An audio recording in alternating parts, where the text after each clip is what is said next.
The night air pressed against my skin, cool and unfamiliar. As I stood on the polished marble steps of La Belle Époque, my fingertips trembled around the leather strap of my clutch, a subtle reminder that the world beyond these doors had once been mine. My heart pounded in my ears in time with the distant murmur of laughter and clinking glasses from inside. If only they knew this wasn't some foreign palace I built every inch of it. Claire, you're serious? My sister's voice cut through the night like broken glass. Vanessa stood mere inches from me, her heels digging into the stone, blocking my path. The harsh glow of the lobby lights behind her framed her silhouette in designer perfection. You can't possibly think we'll let you in, I swallowed, fighting the urge to roll my eyes. The harsh click of her stilettos on marble echoed my racing pulse.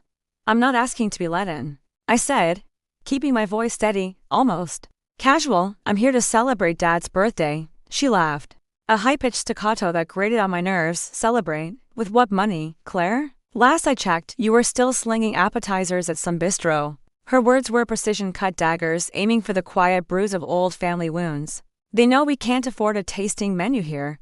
Why would we embarrass ourselves? My chest tightened.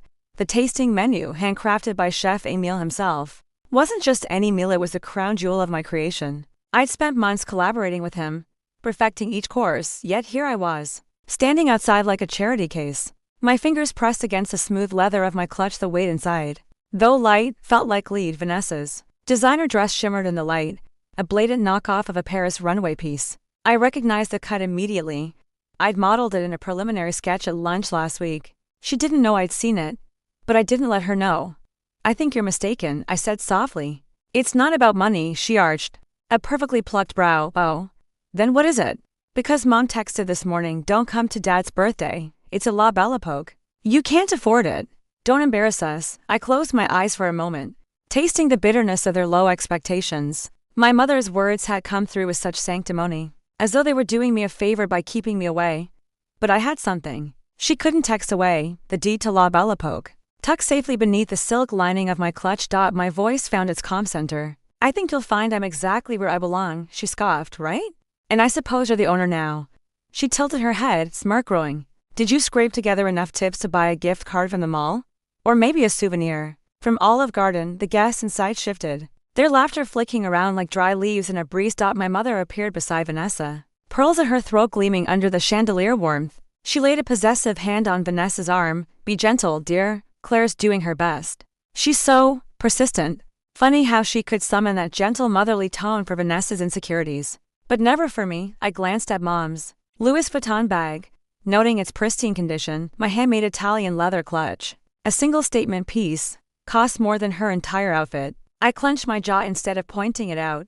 She just doesn't understand, Mom said, voice honeyed. Your sister's a junior partner now, Claire. She has a fiancé, a house in the suburbs, everything a daughter should have. She emphasized should, as though I was some disappointed science project gone awry. I looked past them through the glass doors into the grand foyer I'd orchestrated. The vaulted ceiling painted in twilight hues, the double staircase I'd insisted be custom carved, the hand-forged balcony where I'd envisioned couples stealing kisses. My father's booming laughter rolled off the marble floors, filling every corner with his unmistakable pride. I remembered that laughter from 10 years ago, echoing down the same staircase when I'd announced I was leaving the family accounting firm to pursue my own dream. No daughter of mine is going to be a glorified waitress, he thundered. His words had stung like hypodermic needles, piercing any hope I'd nurtured. So I let them believe what they wanted. I played the part of the struggling waitress while I quietly amassed my real fortune, one hotel at a time. My voice dropped until it felt like velvet.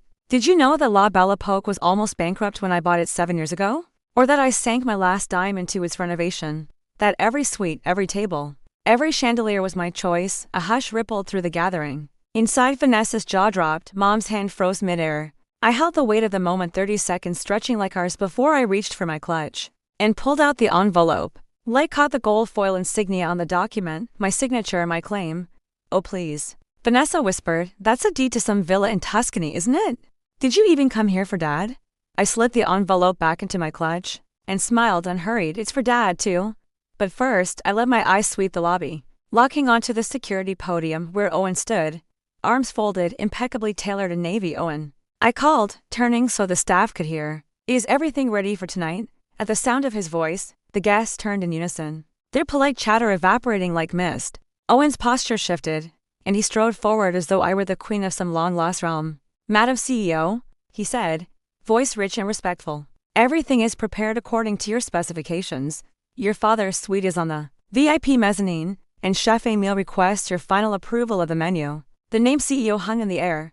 Vanessa's shoulders slumped, her facade cracking. Mom's pearls rattled as she gasped. The lobby door slid open wider, and the murmur of patrons gave way to stunned silence.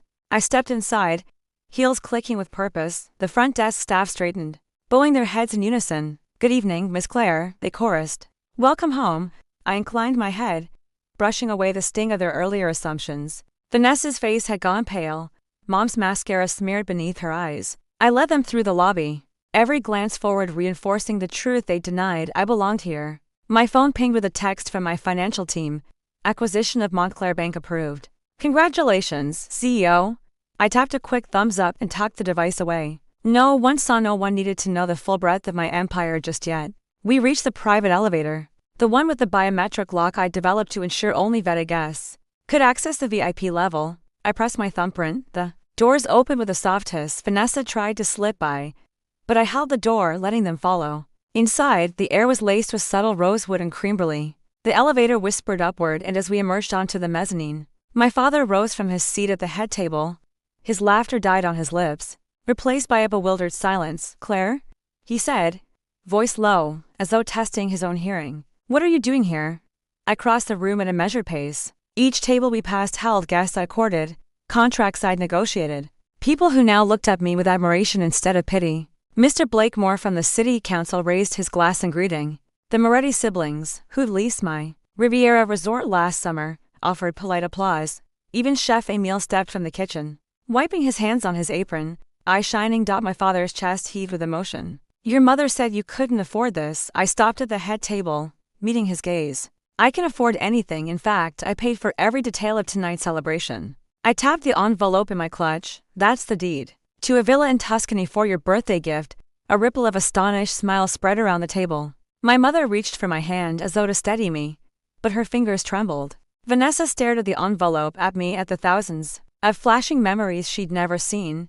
I looked at my father, feeling the weight of the years I carried alone. "You told me I was nothing, to unrefined, to insignificant. You measured my worth by bank statements. But success means nothing if you can't stand up for yourself." He swallowed, voice cracking. I was wrong, Claire."